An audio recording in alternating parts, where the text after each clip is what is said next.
Hi, I'm Steve Overton. Welcome to the June edition of Spotlight Tampa. For the residents of the Encore project and their neighbors, happy days are here again. That's because of the grand reopening of Perry Harvey Senior Park. The new park provides much needed green space for those just east of downtown. Spotlight's LaToya Carter was there and shows us why the excitement around this park goes way beyond a place for picnics. The statue behind me honors a man who gave so much to so many, but to one woman, it's the culmination of a legacy. Perry Harvey Sr. came to Tampa in the 1930s from Thomasville, Georgia. His daughter, Gustava Harvey, says that he was looking for new opportunities to support a growing family. He was just a worker, so he would look for a job. So he found odd jobs. He started working at the Port of Tampa, loading and unloading cargo ships. Working on the docks meant long hours and heavy lifting. Harvey didn't mind the work, but felt he and his fellow workers were not being properly compensated for their labor. So he, along with a few others, came up with a bold plan. He said, we need a union. You can't do anything without a union. My dad knew a lot now. He went as far as 9th grade, but he had it up here. On December 3rd of 1935, Local 1402 of the International Longshoremen Association was born. Before long, things began to change for the predominantly black dock workers. They could get their pension and retirement and also money, for their families and for the future. Perry Harvey's push for decent wages provided a path to the middle class for many in Tampa's black community. He stressed about being your own, maintaining your character and being your own self, and think for yourself. Until his death in 1972, Harvey made it a point to stand up for his rights and the rights of others. A few years later, city officials would dedicate a park across the street from the ILA Union Hall in his honor. Well, my job is to make sure that that history is never forgotten. Back in April of 2016, city officials redesigned Perry Harvey Senior Park for the citizens of Tampa. In this park is a tribute to the history of the African American community. In this park is a place where these young people that you see here in the bounce houses and the splash pads and the basketball courts can come and remember. Ms. Harvey hopes Tampa's youth will find in depictions of her father a caring and giving person whose philosophies can be used to guide their own lives. It was worthy, for him, because he did work hard. He worked hard in the community, and he helped so many people. Some were grateful, and some were not grateful, but it didn't bother him. This is LaToya Carter for Spotlight Tampa. Perry Harvey Senior Park is a great place to begin learning about Tampa's African American influences, but the park is also open for business. The park's green space makes it perfect for you to go to your next concert, festival, or cultural event. If you're interested, contact the Office of Special Events at 813-274-8854.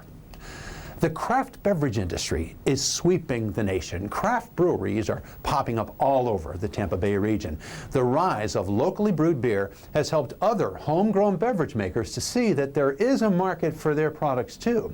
In Ybor City, the entrepreneurial team of Lee Nelson and Pat O'Brien is capitalizing on the Made in Tampa movement by making vodka. Brenda Thrower attended the grand opening celebration of the duo's distillery and filed this report. Hello and welcome to Ybor City, Tampa's National Historic Landmark District. Today we are at the ribbon cutting ceremony for Florida Cane Distillery, a new business that recently relocated to Ybor City in the historic El Encanto building. Let's go inside and find out more.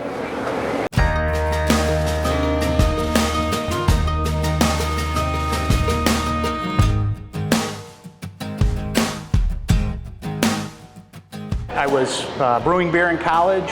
When I came down to Florida now 15 years ago, I decided to kind of up my game and start tinkering with distilling. Pat, I met and played hockey with him. We were on a bunch of teams. And at the end of the games, we would sit in the bar after the games, and we would look around at all of these craft beers that were made locally, and there were no craft spirits. And so that really started the idea, and over time, the more and more we talked about it, we knew we wanted to start distilling something locally. We were one of the first micro distilleries in the state. The local following we've had has been fantastic, and people really do want something local in the same sense that they want a local beer. Well, in 2012, we launched our premium sugarcane vodka. It's a vodka made from South Florida sugarcane, and then in 2013, we launched 10 different flavored vodkas. All of our flavored vodkas are made from all natural produce, which is very rare for the spirits industry. Tampa became the first city that would allow for a craft distillery to operate in a high-traffic area. We knew we had to make the move. Ybor was the perfect fit for us. It had the foot traffic, it had the real historic element that represented Tampa throughout the ages. It was a great fit for us trying to take a handcrafted small batch spirit and put it in a community that would appreciate it. Our grand opening is today. We've been here slowly building it out for 4 months, and the response has been overwhelming. Lee, I could not be prouder of you. Pat, congratulations. We are honored to have Mayor Buckhorn come and help us cut the ribbon and officially welcome people into our distillery. Okay, so what is this? This is Fire Ant. This is probably my favorite product that we make here. It's jalapeno infused vodka. So my uncle grew these jalapenos. We went through a long process to extract the flavor, and it's got a lot of kick to it, a little bit of sweetness to it, because there's already a sweetness in jalapeno. But this is our Fire Ant, and we have had our soft opening here for 3 weeks, and this has been the most popular thing that we've been selling out of the tasting room. Popular. Fire Ant vodka, wow. Can I take a sip? You can definitely take a sip, please. Wow, Like it's that. delicious. Very good. Thank you. Congratulations, Lee. Welcome to you. Ybor City. Thank you.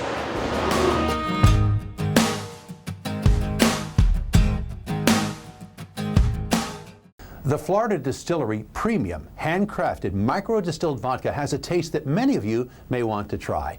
You can find out more about this local distillery by visiting cane-vodka.com. Well, after the break, the Tampa Downtown Partnership works to improve our community.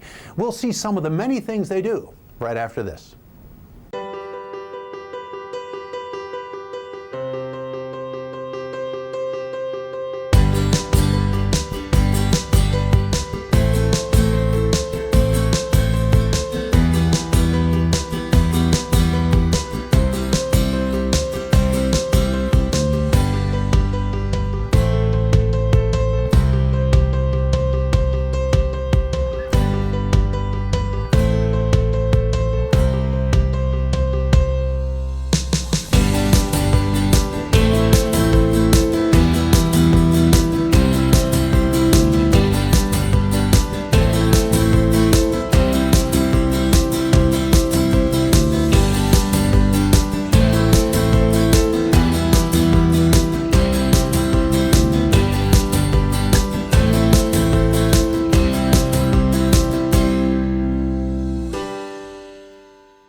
Welcome back to Spotlight Tampa.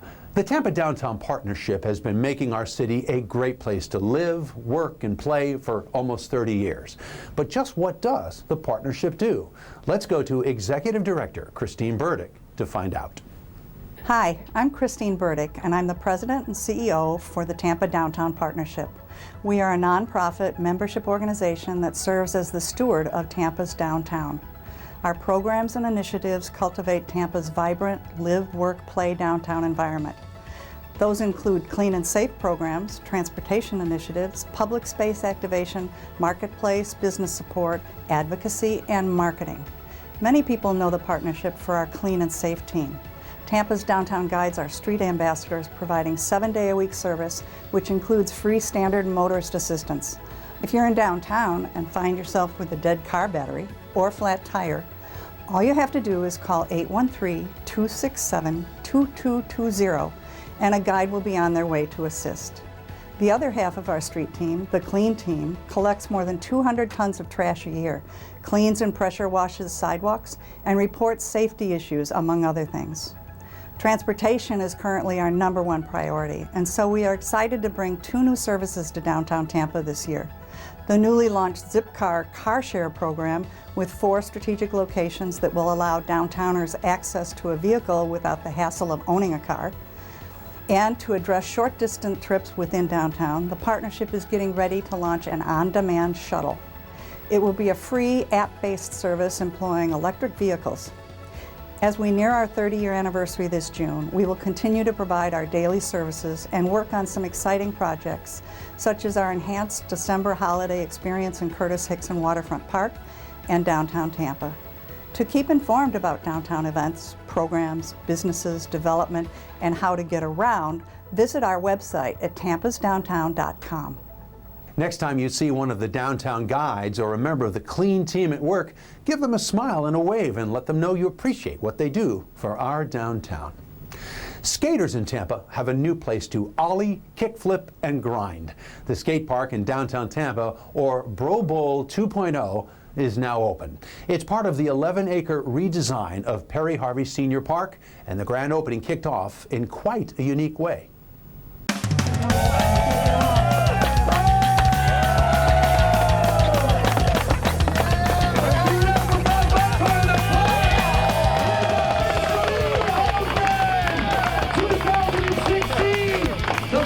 Officially open. Let's skate!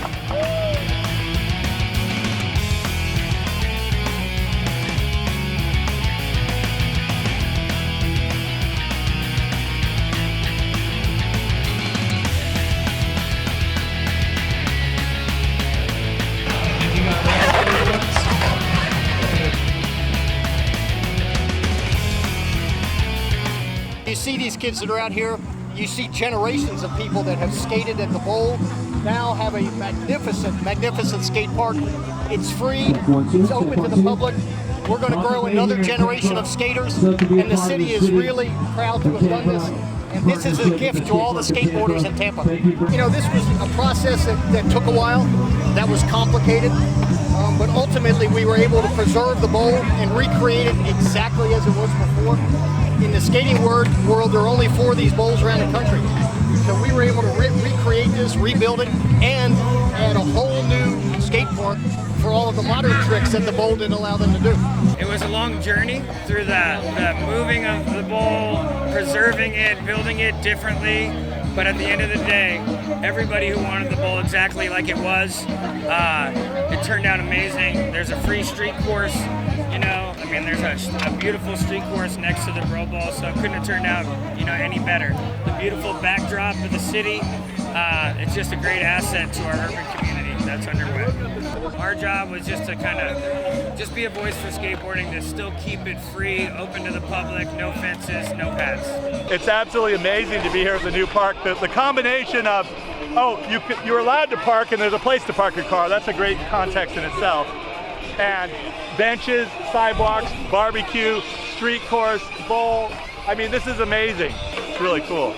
This is a skateboard I produced back sometime in the last half of the 80s. I purchased this board at what was Bad Beach 2 Surf Shop, my University Square Mall. I wanted the professor, Paul Schmidt himself, the man who built this board, to give me a nice signature, which now I have, so that'll just be a little everybody. You guys got 15 minutes. We got skateboard.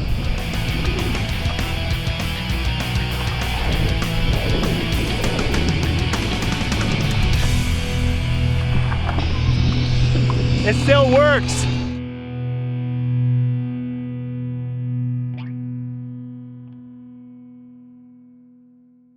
The 1978 Bro Bowl was named to the National Register of Historic Places in 2013, and Bro Bowl 2.0 pays tribute to the original design.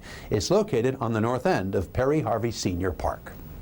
Well, that's a wrap for the June edition of Spotlight Tampa. We leave you today with a look at the recent Slide the City event. If this looks fun to you, don't despair. The organizers plan to return this September. I'm Steve Overton, and for all of us here at CTTV, hope you have a good day.